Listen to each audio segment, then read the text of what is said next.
നമസ്കാരം, ഞാൻ അമൃതയാണ്. ഞാനിപ്പോൾ നിങ്ങളുടെ മുമ്പിൽ ഭയങ്കര വിഷമമായിട്ടുള്ളൊരു കാര്യം സംസാരിക്കാൻ വേണ്ടിയിട്ടാണ് വന്നിരിക്കുന്നത്. വെളുപ്പിന് 5:30 ഇപ്പോൾ സമയം. ഞങ്ങൾ ഫുൾ ഫാമിലി, ഞങ്ങൾ ആരും ഉറങ്ങിയിട്ടില്ല. അത്രയും വിഷമമുള്ളൊരു സിറ്റുവേഷനിൽ കൂടെയാണ് നമ്മൾ പൊയ്ക്കൊണ്ടിരിക്കുന്നത്. എനിക്ക് അഭിനയിച്ച് സംസാരിക്കാനോ ഇമോഷണലായിട്ട് സംസാരിക്കാനോ നിങ്ങളെ ഇമ്പ്രസ് ചെയ്ത് സംസാരിക്കാനോ ഒന്നും അറിയില്ല. ഇൻഫാക്ട് നിങ്ങൾ എന്നെ 10-16 വയസ്സ് തുടങ്ങി കാണുന്നതാണ്. ഞാൻ ഐഡിയ സ്റ്റാർ സിംഗറിലുള്ള സമയം തുടങ്ങി അമൃത സുരേഷ് എന്ന് പറയുന്ന വ്യക്തിയെ നിങ്ങൾക്ക് എല്ലാവർക്കും അറിയാം. ഞാൻ എത്രത്തോളം സംസാരിക്കുന്ന ഒരാളായിരുന്നെന്നും എത്രത്തോളം ഇംപ്രസ് ചെയ്യാൻ പറ്റുന്ന ഒരാളാണെന്നൊക്കെ നിങ്ങൾക്ക് എല്ലാവർക്കും നന്നായിട്ട് അറിയാം. ഞാൻ പലപ്പോഴും എന്നല്ല, ഈ 14 വർഷമായിട്ട്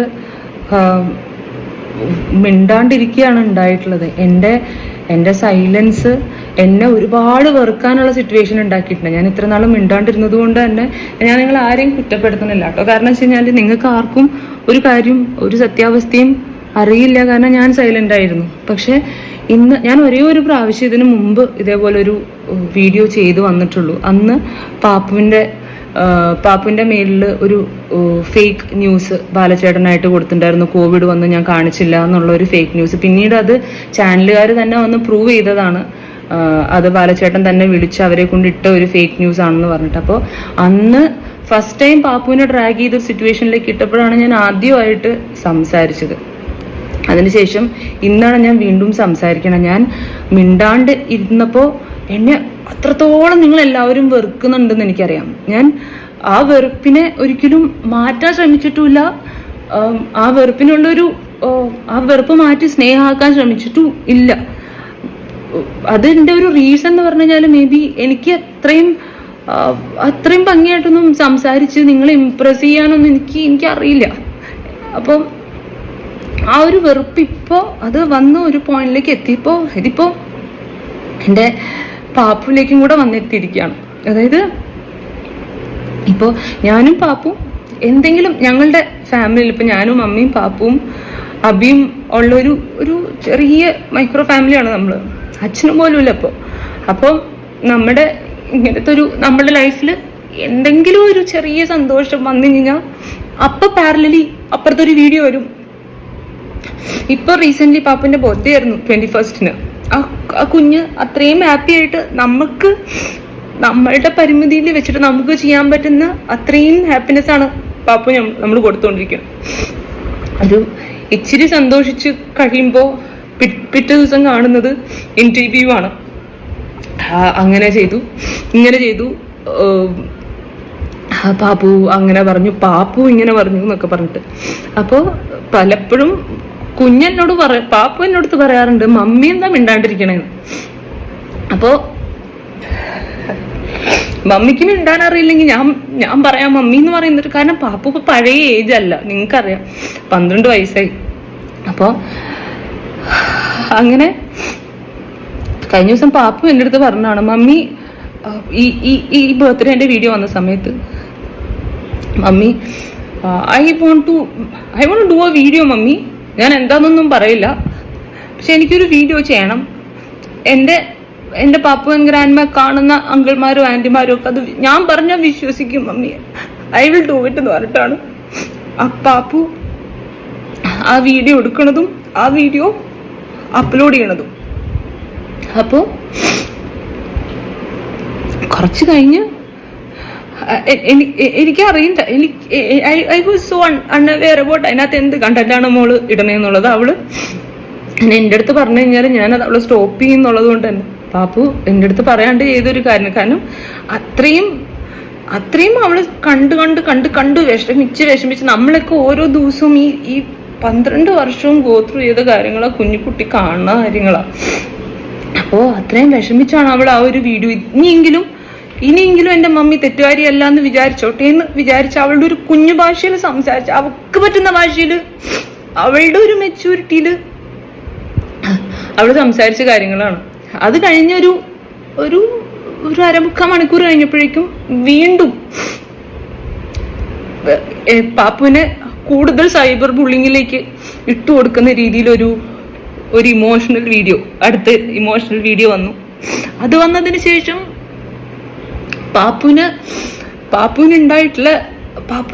പാപ്പുവിനെ പറയാത്തതായിട്ട് ഒന്നുമില്ല. കള്ളി, അഹങ്കാരി, ചീത്ത വാക്കുകളൊക്കെയാണ്. കുഞ്ഞു കുട്ടീനൊന്നും വിളിക്കാൻ പറ്റുന്ന വാക്കുകളൊന്നും അല്ല നമ്മൾ മലയാളികൾ കമന്റ്സ് എഴുതിയിട്ടുണ്ടായിരുന്നത്. അപ്പോൾ ആസ് എ അമ്മ എനിക്കത് ചിന്തിക്കാൻ പോലും പറ്റാത്ത. അപ്പോൾ വീണ്ടും അവളൊരു സൈബർ ബുള്ളിങ്ങിലേക്ക് ഇട്ടു കൊടുക്കുക ചെയ്തത്. ഇനി അവള് അതിനകത്ത് പറഞ്ഞു പോയിട്ടുള്ള കാര്യങ്ങൾ ഒന്ന് പറയാം. അതിനകത്ത് ഏറ്റവും കൂടുതൽ വന്ന കമന്റ്സ് എന്ന് പറഞ്ഞു കഴിഞ്ഞാൽ, മമ്മി ഉഗ്രനായിട്ട് ബ്രെയിൻ വാഷ് ചെയ്യിപ്പിച്ചു, മമ്മി അത് പറഞ്ഞ് ചെയ്യിപ്പിച്ചു, മമ്മി ഇങ്ങനെ ചെയ്യിപ്പിച്ചു, അമ്മയുടെ മോള് തന്നെ അഭിനേത്രിയാണ്, ഇങ്ങനെയുള്ള കമന്റ്സ് കൂടുതലും. ഞാൻ കുറച്ച് കാര്യങ്ങൾ അതിനകത്ത് പാപ്പു പറഞ്ഞ കാര്യങ്ങൾ ഞാൻ മെൻഷൻ ചെയ്യാം. കാരണം പറയുമ്പോൾ കൊച്ചിനെ പറഞ്ഞു കഴിഞ്ഞാൽ അത് വിഷമാവും എനിക്ക്. അതിന് ക്ലാരിറ്റി പറഞ്ഞേ പറ്റുള്ളൂ. പാപ്പിനെ എന്താ ലാസ്റ്റ് അവള് ഇങ്ങനെ ഒന്ന് സംസാരിച്ച് എനിക്ക് ശീലമില്ലാത്തതുകൊണ്ട് ടെൻഷൻ ആവുമ്പോൾ എനിക്ക് സ്ഥലയിലൊന്നും പറഞ്ഞില്ല. അതിനകത്ത് പാപ്പു പറഞ്ഞ കാര്യമോ എന്താ ഹോസ്പിറ്റല് ബർത്ത്ഡേയുടെ സമയത്ത് അല്ല വയ്യാണ്ട് കിടന്ന സമയത്ത് ഹോസ്പിറ്റലിൽ വന്നപ്പോ ഇന്നലെ വന്ന ഇന്റർവ്യൂല് ബാലചേട്ടൻ പറഞ്ഞ കാര്യമാണ് ബർത്ത്ഡേ അല്ല പക്ഷെ ഹോസ്പിറ്റലിൽ വന്നിട്ട് എനിക്ക് ലാപ്ടോപ്പ് വേണം പപ്പ എന്ന് പറഞ്ഞു എന്നൊക്കെയുള്ള. അപ്പൊ പാപ്പു അതിനെ ക്ലാരിഫൈ ചെയ്ത് പറഞ്ഞിട്ട് ഞാൻ അങ്ങനെ ഒരു സാധനം ചോദിച്ചിട്ടേ ഇല്ല, ഇത് ഞാൻ എങ്ങനെ ബ്രെയിൻ വാഷ് ചെയ്യുന്നാക്കുന്നത്. അതിനകത്ത് ബാലചേട്ടൻ ആ വീഡിയോയിൽ പറയാണ് കൂടെ അണ്ണൻ നിൽക്കുന്നുണ്ടായിരുന്നു, എൻ്റെ അച്ഛനുണ്ടായിരുന്നു. അണ്ണൻ ആ സമയത്ത് അവിടെ സിറ്റുവേഷനിൽ ഇല്ല. അണ്ണൻ എന്ന് പറയുന്നത് ബാലചേട്ടന്റെ ബ്രദറാണ്. ഞങ്ങൾ വന്ന് കുറെ കഴിഞ്ഞപ്പോഴാണ് ചേട്ടൻ വരണത്. എൻ്റെ അച്ഛൻ ICUവിനുള്ളിലോട്ട് വന്നിട്ടേ ഇല്ല. സുരേഷ് ചേട്ടനെ കണ്ടു എന്നൊക്കെ പറഞ്ഞിട്ട് വീഡിയോയിൽ പറയണ്ട. അച്ഛൻ അങ്ങനെ ഒരു സിറ്റുവേഷനിലോട്ട് വന്നിട്ടേ ഇല്ല, അണ്ണൻ അങ്ങനെ ഒരു സിറ്റുവേഷനിലോട്ട് വന്നിട്ടേ ഇല്ല. അപ്പൊ എന്റെ മോള് അവള് വീഡിയോ കണ്ടിട്ട് എന്റെ അടുത്ത് പറഞ്ഞ കാര്യം എന്ന് വെച്ചാൽ, മമ്മി ഞാൻ ലാപ്ടോപ്പ് എന്തിനാ ചോദിച്ചേ, I want to tell why is he lying. അപ്പൊ അവളാ പറഞ്ഞത് ഞാൻ എങ്ങനെ ബ്രെയിൻ വാഷ് ചെയ്തതാവണത്. അതേപോലെ കോർട്ടിൽ കൂടെ പോളെ ഡ്രാഗ് ചെയ്ത് പിടിച്ച് നിലത്ത് കൂടെ വലിച്ചഴച്ച് കൊണ്ടുപോയിട്ടാണ് വണ്ടിയിലേക്ക് കയറ്റിയിട്ട സീൻ. ഇതെങ്ങനെ ബ്രെയിൻ വാഷ് ആവണത്? എൻ്റെ മലയാളി ചേട്ടന്മാരെ ചേച്ചിമാരെ നിങ്ങളൊന്ന് ആലോചിച്ച് നോക്ക്. നൂറുകണക്കിന് ആളുകൾ കണ്ട ഒരു സീനാണത് കോടതിയിൽ. അതെങ്ങനെയാ ഞാൻ ബ്രെയിൻ വാഷ് ചെയ്തിട്ട് എൻ്റെ മോള് പറയാം. അതിനുശേഷം ഒരു 3 വയസ്സിലുണ്ടായ അവള് കണ്ടിട്ട് ഷോക്കായ ഒരു സിറ്റുവേഷൻ അവള് പറഞ്ഞു. നിങ്ങളൊന്ന് ആലോചിച്ച് നോക്കൂ, നമുക്കൊക്കെ നമ്മളുടെ ചൈൽഡ്ഹുഡിൽ ഉണ്ടായിട്ടുള്ള ട്രോമാറ്റിക് അല്ലെങ്കിൽ ഷോക്കിംഗ് ആയിട്ടുള്ള സിറ്റുവേഷൻസ് നമുക്ക് ഓർമ്മയില്ലേ? എനിക്ക് നമ്മളെ ഞെട്ടിച്ചിട്ടില്ല, അല്ലെങ്കിൽ നമ്മൾ അത്ര വേദനിച്ചിട്ടില്ല, അല്ലെങ്കിൽ ഷോക്കിംഗ് ആയിട്ടുള്ള എന്തെങ്കിലും സിറ്റുവേഷൻസ് എനിക്ക് 2 വയസ്സുള്ള കാര്യങ്ങൾ വരെ എനിക്ക് ഓർമ്മയുണ്ട്. എൻ്റെ മെമ്മറിയിൽ ഒരു ഫ്ലാഷസ് ആയിട്ട് എന്ന് വെച്ചാൽ ഒരു ഫുൾ ചിത്രമായിട്ടില്ലെങ്കിൽ ഫ്ലാഷസ് ആയിട്ട് ഓർമ്മയുണ്ട്. പാപ്പുവിന്റെ കേസ് പറയുകയാണെങ്കിൽ പാപ്പു കുഞ്ഞു ആവിയായിരിക്കുന്ന സമയത്ത് അവളെ ഈ വക സിറ്റുവേഷനിൽ നിന്ന് പിടിച്ചു വലിച്ചു കൊണ്ടുപോയിട്ടുള്ളത് എൻ്റെ വീട്ടിൽ നിന്നിട്ടുള്ള ജോലിക്കാരാണ്, ചേച്ചിമാരൊക്കെ. അവൾക്കൊന്നും പറ്റില്ലെന്ന് വെച്ചിട്ട് പിടിച്ചെടുത്ത് അവളെ കൊണ്ട് ഓടും. അങ്ങനെ ആ ചേച്ചിമാരൊക്കെ ഇതൊക്കെ സാക്ഷി പറഞ്ഞിട്ടുള്ളതാണ് കേട്ടോ. കോടതിയിൽ കേസ് അടങ്ങുന്ന സമയത്ത് ഈ ജോലിക്ക് നിന്ന് ചേച്ചിമാരും അതേപോലെ അന്നുണ്ടായിരുന്ന ഡ്രൈവർ ഇവരൊക്കെ ഇപ്പോഴും എൻ്റെ കൂടെ തന്നെ ഉണ്ട്. അപ്പോൾ ഇതൊക്കെ സാക്ഷി പറഞ്ഞിട്ടുള്ള കാര്യങ്ങളാണ്. ഇതൊക്കെ ഒരു കുഞ്ഞു കുട്ടിക്ക് അവളുടെ ഒരു കുഞ്ഞി മെമ്മറിയിൽ അവൾ ട്രോമാറ്റിക് ആയിട്ട് പേടിച്ച് അനുഭവിച്ച് പോയിട്ടുള്ള കാര്യമാണ്. അതിനുശേഷം പാപ്പുനെ അവളെ മുറിയിൽ പൂട്ടിയിട്ടതും ഈ കാര്യങ്ങളും അതിൻ്റെയൊക്കെ വീഡിയോ അടക്കം നിങ്ങൾ കണ്ടിട്ടുള്ളതാണ്. പാപ്പു എത്ര വിഷമിച്ചാണ് ഇരുന്നിട്ടുള്ളതെന്നും. ഇതൊക്കെ ഞാൻ എന്തിനാ ബ്രെയിൻ വാഷ് ചെയ്യണം? മോളുടെ അനുഭവത്തിൽ നിന്ന് പറഞ്ഞിട്ടുള്ള കാര്യങ്ങളാണ് വിത്ത് എവിഡൻസ്. ഞാൻ എന്തിനാ എൻ്റെ കൊച്ചിനെ ബ്രെയിൻ വാഷ് ചെയ്തു? എൻ്റെ മോളെ ഞാൻ ബ്രെയിൻ വാഷ് ചെയ്യണമായിരുന്നെങ്കിൽ ഞാൻ കുറേ മുമ്പേ ബ്രെയിൻ വാഷ് ചെയ്യണമായിരുന്നു. അത് ഈ 14 വർഷം വെയിറ്റ് ചെയ്ത് അവള് ഇത്രയും നാള് കഴിഞ്ഞ് അനുഭവിക്കാനുള്ളതൊക്കെ അനുഭവിച്ചു കഴിഞ്ഞിട്ട് ഞാൻ ബ്രെയിൻ വാഷ് ചെയ്യേണ്ട ഒരു ആവശ്യം ഉണ്ടോ നിങ്ങൾക്ക് തോന്നുന്നുണ്ടോ? പാപ്പുവിൻ്റെ ഫാമിലീനെ രക്ഷിക്കാൻ വേണ്ടിയിട്ട്, അല്ലെങ്കിൽ പാപ്പുവിൻ്റെ ഫാമിലി അല്ലെങ്കിൽ അവളും അനുഭവിച്ചുകൊണ്ടിരിക്കുന്ന കാര്യങ്ങൾ, അതിൽ നിന്ന് ഒരു മോചനം എന്നെ കൊണ്ടാവുന്നതാവട്ടെ എന്നുള്ള രീതിയിൽ ആ പാവം കൊച്ചു ചെയ്തതിന് നിങ്ങൾ അതിനെ എന്തൊക്കെ വിളിക്കുന്നുണ്ട്, എന്തൊക്കെ പറയുന്നുണ്ട്. ആ കുട്ടി എൻ്റെ പാപ്പു സ്കൂളിൽ പോകുമ്പോൾ നമ്മൾ പബ്ലിക് ഫങ്ഷൻസിന് പോകുന്ന സമയത്ത് എത്രയോ ആളുകൾ വന്നിട്ട് പറയണേ, മോളുടെ അച്ഛൻ്റെ അടുത്തോട്ട് പൊക്കൂടെ. ഇതൊക്കെ കേട്ടോണ്ടിരിക്കും. ഒരിക്കലും പാപ്പൻ്റെ സ്കൂളിലുണ്ടായിരുന്ന ഒരു കേസാ. അതായത് ബസ്സിലുള്ള ഒരു കുട്ടി, എന്താ ഞാൻ പോലും ആ സമയത്ത് ഇല്ല, ഞാൻ ദുബായിൽ ഉള്ളൊരു സമയത്താണ്. Your father said your mom is ugly എന്നൊക്കെ പറഞ്ഞിട്ട് കുഞ്ഞുങ്ങളൊക്കെ വീട്ടിലിതൊക്കെ നിങ്ങളൊക്കെ സംസാരിക്കും, നിങ്ങളുടെ മക്കളൊക്കെ കേൾക്കുന്നുണ്ടാവും. അത് ഇവരുടെ തരത്തിലൊക്കെ പറയുന്നുണ്ടാവും. ആൻഡ് ദെൻ അങ്ങനെ പാപ്പുവിൻ്റെ അടുത്ത് യോ മദർ ഇസ് അഗ്ലി എന്ന് പറഞ്ഞിട്ട് പാപ്പു കരഞ്ഞിട്ടാണ് വീട്ടിലേക്ക് ഓടി വന്നത്. എന്നിട്ട് എൻ്റെ അഭിരാമി പോയി സ്കൂളിൽ പ്രിൻസിപ്പലിൻ്റെ അടുത്ത് സംസാരിക്കുകയും അങ്ങനെ. അതായത് ഇങ്ങനത്തെയൊക്കെ സിറ്റുവേഷൻസിൽ കൂടെയാണ് ആ പാവം കുട്ടി എവ്രി ഡേ പൊക്കോണ്ടിരിക്കണേ. ഇപ്പോൾ എന്ന് പറഞ്ഞു കഴിഞ്ഞാൽ അവള് കുഞ്ഞുമാവല്ല, ഇപ്പൊ അവളൊരു ടീനേജറായി. അവരുടെ തരത്തിലുള്ള കുട്ടികളുടെ ഇടയിൽ സംസാരിക്കപ്പെടേണ്ടതായിട്ടുള്ള ഒരു സബ്ജക്റ്റും കൂടെയായി.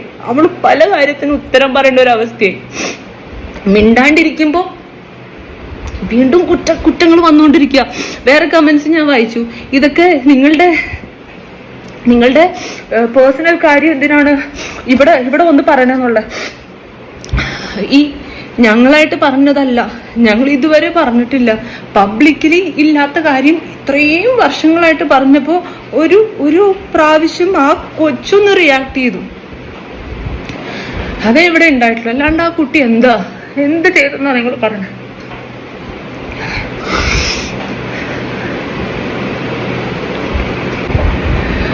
ഇനി ഞാൻ എന്നിലേക്ക് വരാം.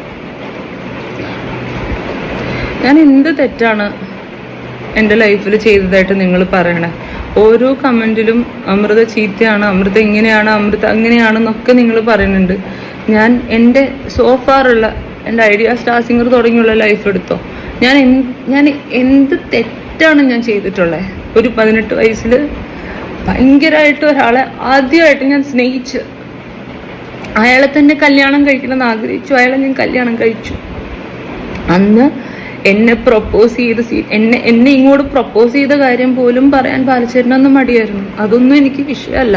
പക്ഷെ ഞാൻ എൻ്റെ ലൈഫിൽ, അതും ഒരു 18 വയസ്സുള്ള ഒരു കുട്ടിക്ക് ഉണ്ടാവുന്ന ഒരു പ്രണയം എന്ന് പറയുമ്പോൾ അത് ബ്ലൈൻഡ് പ്രണയമാണ്. ഒത്തിരിയൊന്നും നിങ്ങൾ വിചാരിക്കണ പോലെ ചിന്തിക്കാനോ അല്ലെങ്കിൽ മാനിപ്പുലേറ്റ് ചെയ്യാനോ ഉള്ള ഒരു പ്രായമൊന്നും എനിക്കന്നില്ല.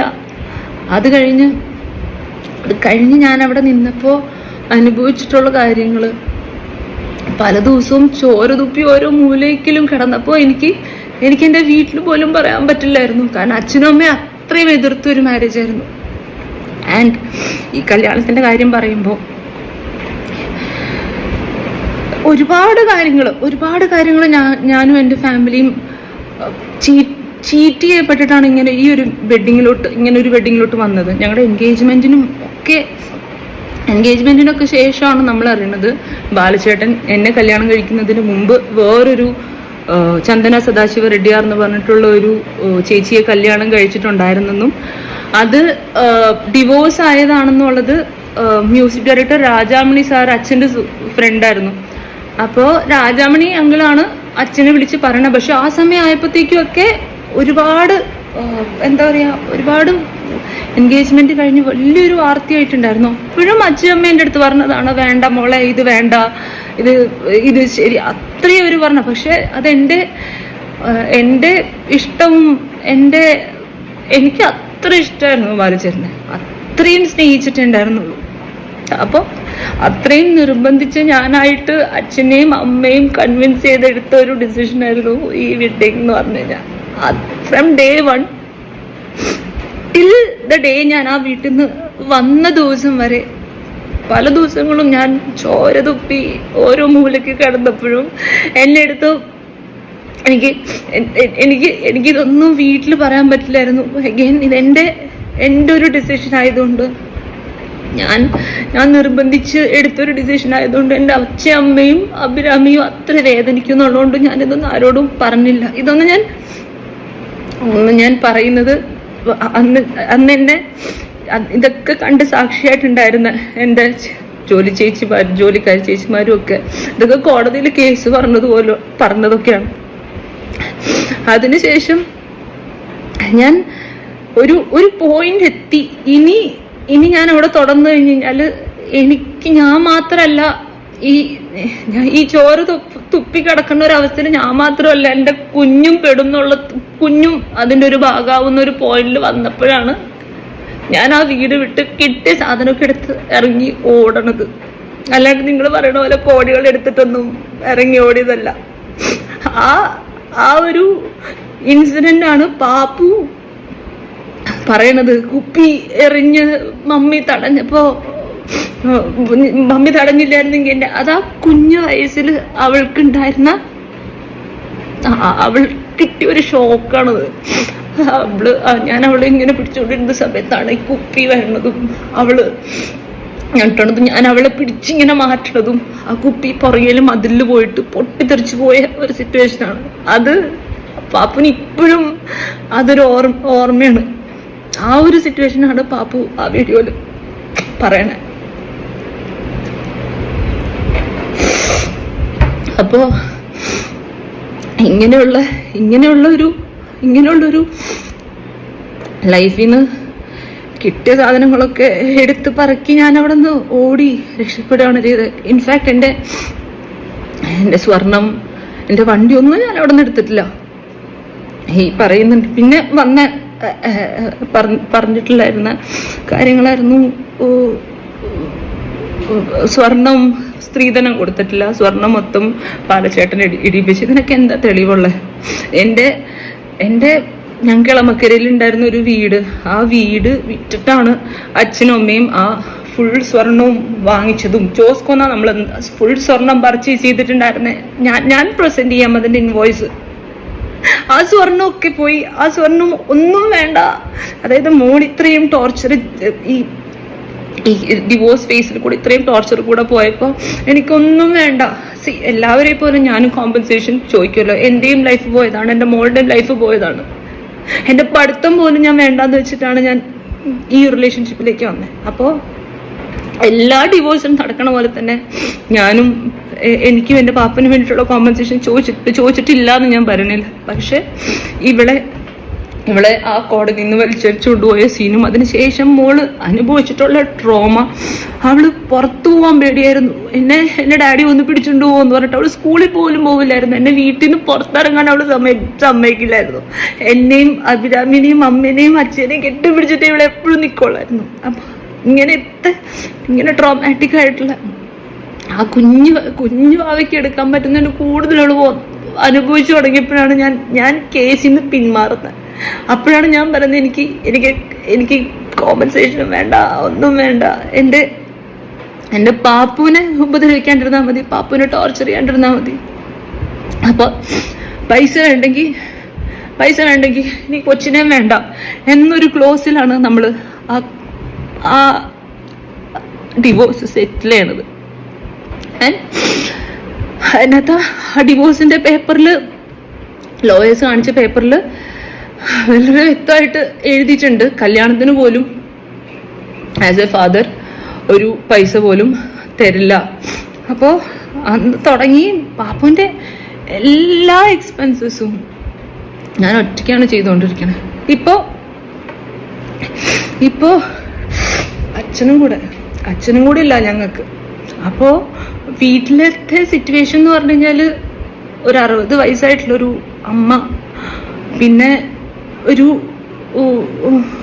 ടീനേജറായിട്ടുള്ളൊരു പെൺകുട്ടി, ഞാൻ അബി, ഞങ്ങള് 4 പെണ്ണുങ്ങൾ മാത്രമുള്ളൊരു വീടാണ്. അമ്മ ബി പി അസുഖങ്ങളൊക്കെ ഉള്ള ഒരു 60 വയസ്സുള്ള ഒരു അമ്മയ്ക്ക് ഉള്ള അസുഖങ്ങളൊക്കെ ഉള്ളതാണ്. അമ്മ ഇപ്പം ആൻറ്റി ഡിപ്രഷൻ ടാബ്ലറ്റ്സ് ഒക്കെ കഴിച്ചിട്ടാണ് പോയിക്കൊണ്ടിരിക്കുന്നത്.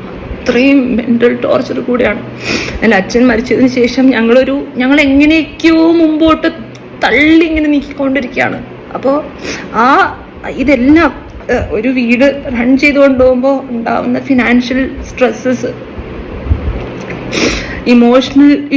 ഇമോഷണൽ കാര്യങ്ങൾ, ഇതെല്ലാം കഴിഞ്ഞ് ഞാനായിട്ട് എത്തേണ്ടതായിട്ടുള്ള സിറ്റുവേഷൻ, മോളുടെ സ്കൂള്, ഇതെല്ലാം ഒരു ബാലൻസിനാണ് കൊണ്ടുപോയിക്കൊണ്ടിരിക്കണേ.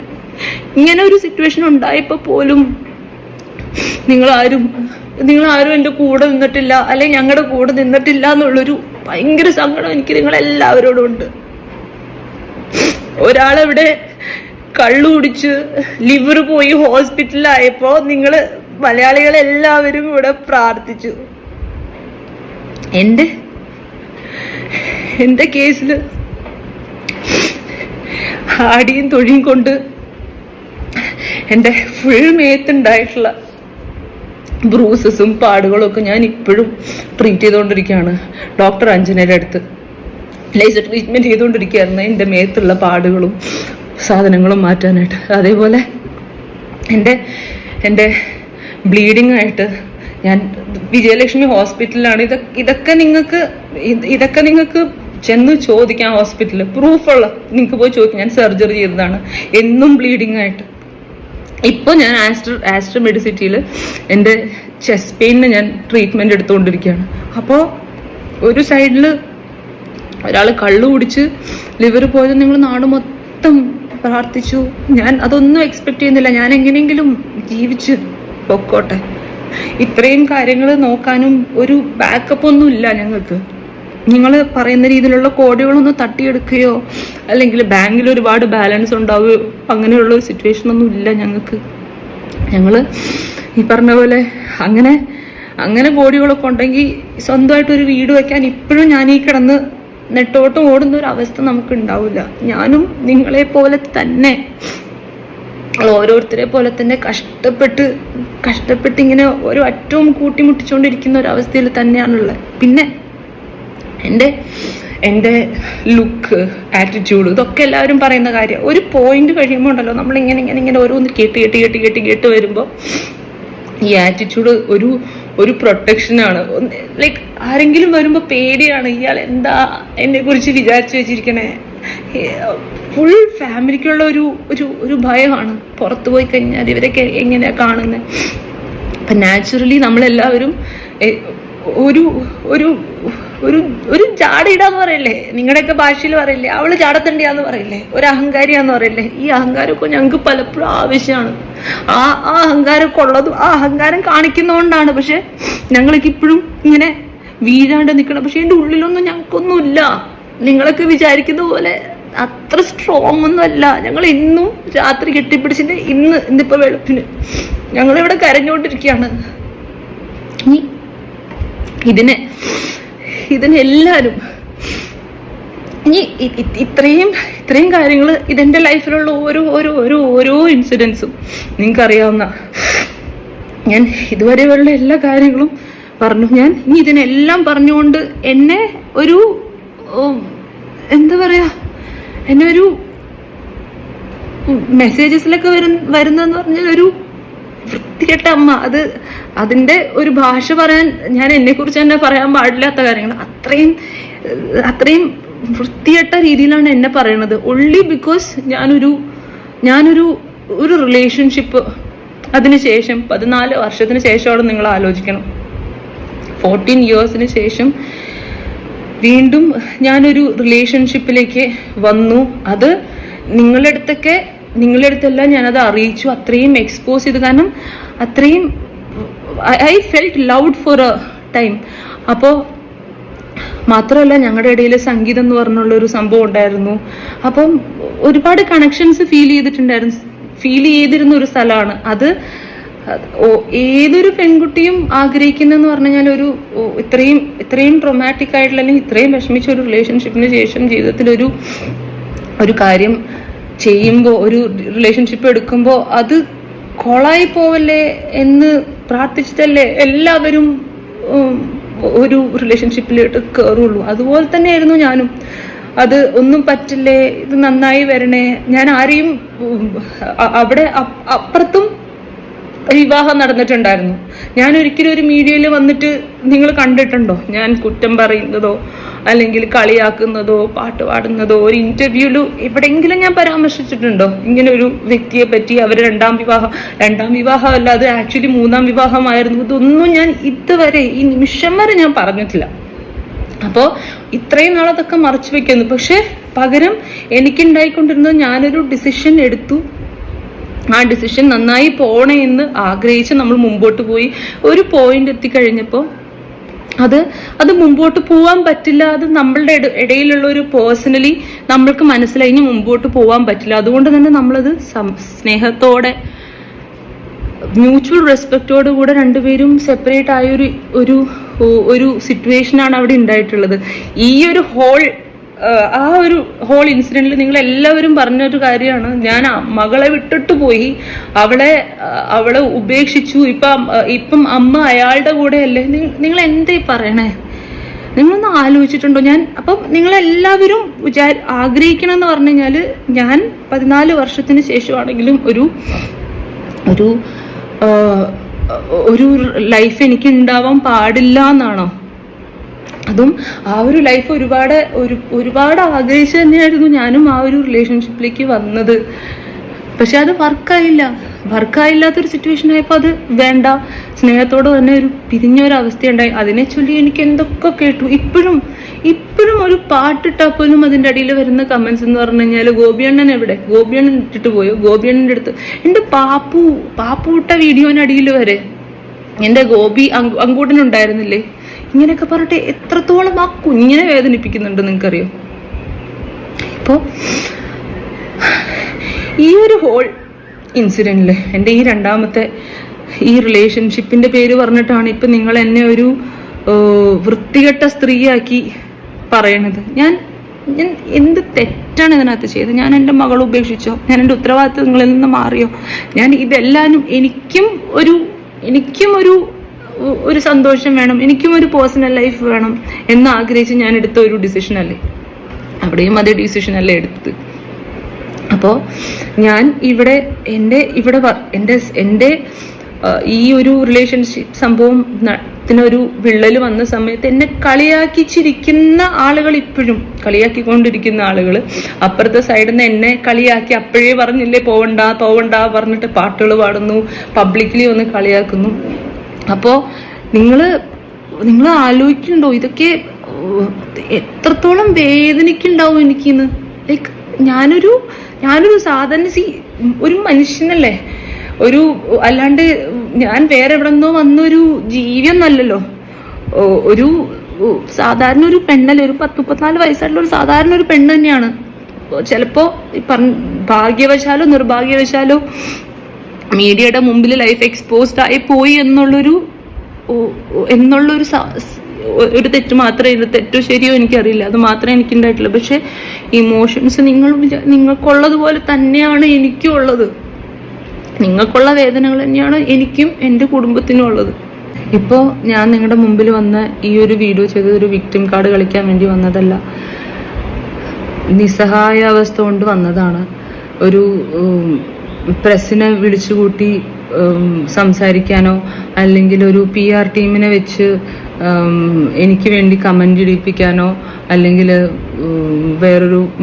മറ്റൊരാളെ എന്താ പറയുക ബാലചേട്ടനെ മോശമായി സംസാരിക്കാനോ ഒന്നും ഞാൻ ആഗ്രഹിക്കുന്നില്ല.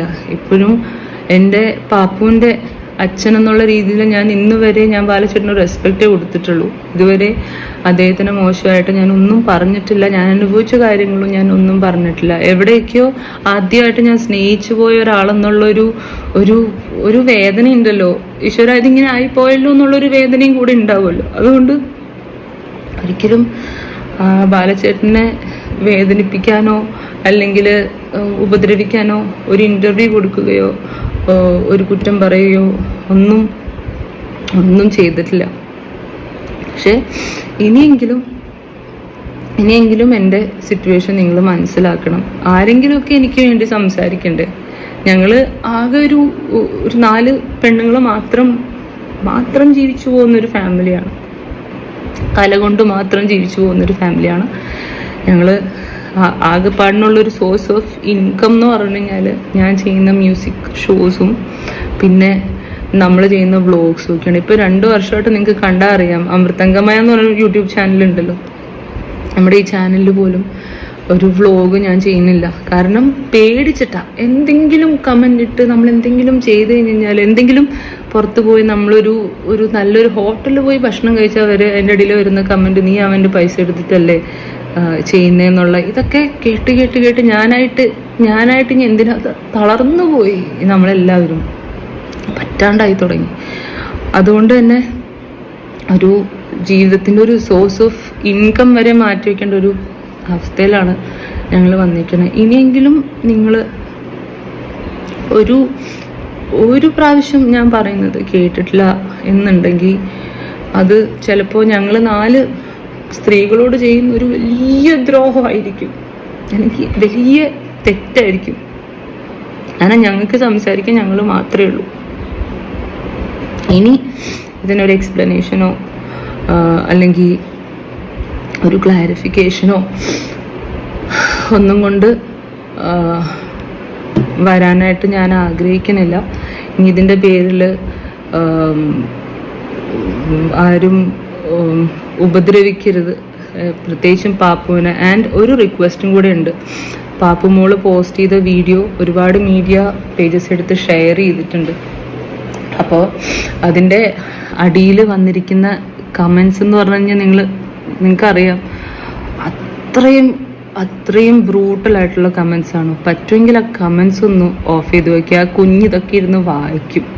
അപ്പോൾ അത് അവള് ലൈഫ് ടൈം അത് അവൾക്ക് ഒരു ട്രോമയായിട്ട് മാറും. ലൈഫ് ടൈം അവളൊരു കുറ്റക്കാരിയായെന്നുള്ളൊരു ചീത്ത കുട്ടി എന്നുള്ളൊരു ചിന്തയിലേക്കൊക്കെ അത് മാറിപ്പോവും. ഒരു അവളുടെ കുടുംബത്തിനെ രക്ഷിക്കാൻ വേണ്ടി ചെയ്ത ഒരു കുഞ്ഞു സ്റ്റെപ്പാണ് ആ പാവം കൊച്ചിൻ്റെ. ഇന്ന് വരെ ഞാനും എൻ്റെ ഫാമിലിയും പാപ്പന് വേണ്ടിയിട്ടാണ് ജീവിച്ചിട്ടുള്ളത്. ഇനിയും ഞങ്ങൾ പാപ്പന് വേണ്ടി തന്നെയാണ് ജീവിക്കുള്ളൂ. അപ്പം ഞങ്ങളെ ഉപദ്രവിക്കല്ലേ.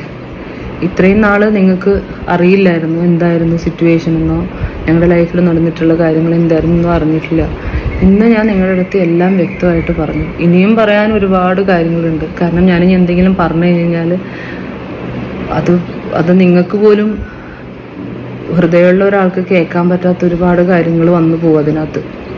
അതുകൊണ്ട് എനിക്ക് ആരെയും കുറ്റപ്പെടുത്തണം എന്ന് ആഗ്രഹമില്ലാത്തത് കൊണ്ട് ഞാൻ പറയുന്നുമില്ല. പക്ഷെ ഇപ്പോൾ പറഞ്ഞ കുറച്ച് കാര്യങ്ങളിൽ കുറേ കാര്യങ്ങൾ നിങ്ങൾക്ക് ക്ലാരിറ്റി വന്നിട്ടുണ്ടാവുമെന്ന് വിചാരിക്കുന്നു. ആൻഡ് പണ്ട് ഐഡിയ സ്റ്റാർ സിംഗറിൽ ഉണ്ടായപ്പോൾ സ്നേഹിച്ചിട്ടുണ്ടായിരുന്ന ഒരു അമൃത സുരേഷ്, നിങ്ങൾ പറയുമല്ലോ അന്ന് പട്ടുപാവാട ഇട്ട് വന്നപ്പോൾ ഞങ്ങൾക്ക് വളരെ ഇഷ്ടമുണ്ടായിരുന്നു. അതേ അമൃത തന്നെയാണ് ഇപ്പോഴും. പട്ടുപാവാടയൊക്കെ ഒന്ന് മാറി ജീവിക്കാൻ വേണ്ടിയിട്ട്, പ്രൊഫഷന് വേണ്ടിയിട്ട് കുറച്ച് സ്റ്റൈലായിട്ടൊക്കെ ജീവിക്കേണ്ടി വന്നല്ലാണ്ട് അന്നുണ്ടായിരുന്ന ഒരു അമൃത തന്നെയാണ് ഇപ്പോഴും ഉള്ളത്. അപ്പോൾ അന്നൊരു ഇച്ചിരി സ്നേഹം ബാക്കിയുണ്ടെങ്കിൽ എന്നെ എൻ്റെ ഫാമിലീൻ്റെയും വിഷമം നിങ്ങൾ കാണാണ്ട് പോകരുത്. Thank you.